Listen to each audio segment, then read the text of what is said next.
anyone here like to guess the speed of the fastest serve in tennis history?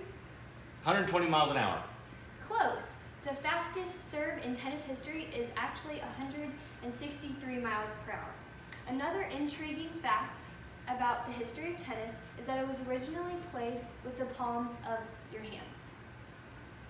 Today I will be sharing with you a brief summary on the history of tennis, how tennis can be a stress-reducing sport, and also some tips on how you can enjoy it yourself. I have played tennis for 6 years and I am a huge fan of the sport.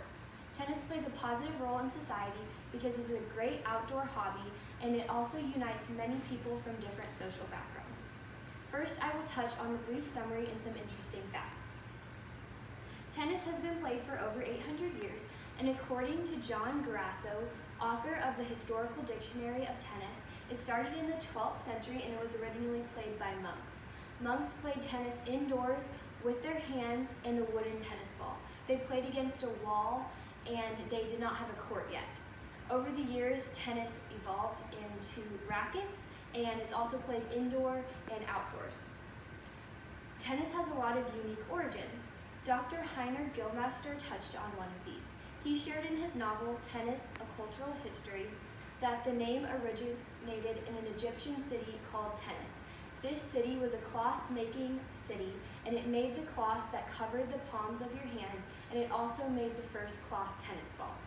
Tennis is played on 3 different surfaces: clay, concrete, and lawn. And there's a lot of other amazing facts and historical elements to tennis, but I think it is important for a beginner tennis player to be well known with the worldwide tournaments. Some famous examples are Wimbledon, which is played in the UK, the US Open, which is played here in the United States in New York City, and also Roland Garros, which is the French Open played in France. Knowing the importance of tennis history can set you up to be a great player, and it's also a great skill to be knowledgeable about the sport you're interested in. Next, I will touch on why tennis can be a stress-reducing sport and how it can help you release endorphins.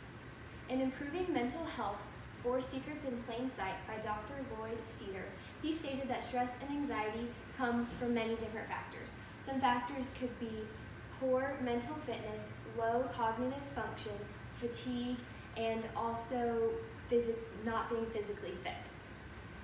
Dr. Lloyd stated that tennis is a great sport to unite the mental part of your body and the physical aspect.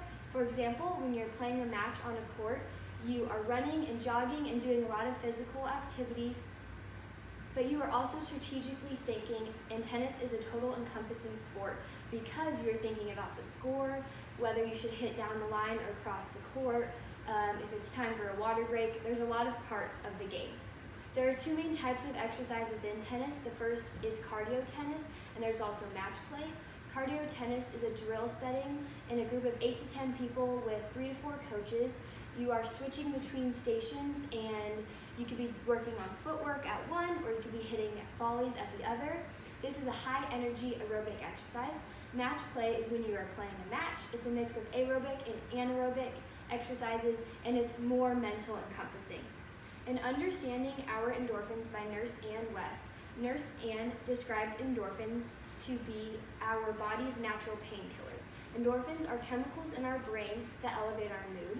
They make us happier and more relaxed, thus dissipating stress. Dr. Kramer, author of The Endocrine System in Sports and Exercise, used tennis as an example sport to unite all the body systems in our body. For example, tennis unites the muscular system and the skeletal system in the physical activity, and he also said it's a great sport to encompass the mental and physical aspects of our body. Next, I will share some simple tips how you can get involved in tennis. Tennis is a sport from young to old, and like I said earlier, there's 3 different surfaces. Choosing which surface you would like to play on could be the first step. Doing online research and going to your local tennis club could also be how you get involved. What kind of racket you want to use, what kind of shoes you want to wear, are all great questions to ask yourself when trying to get involved. Remember, tennis is a stress-free sport, and to keep it that way, remember it releases endorphins, which can make you happier. You're going on court to have fun, and you are going on that court to forget about your stressful day at work. In conclusion, I have shared with you some interesting facts about tennis, how it can help you release endorphins, and some simple tips to get involved. Next time you want to exercise, remember tennis, and you might have fun playing the sport for your exercise. What questions do you have about my presentation on tennis? Can soccer also be a good example of the release of endorphins? That's a great question.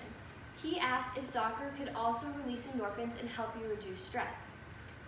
Soccer can totally do that because it's a physical activity.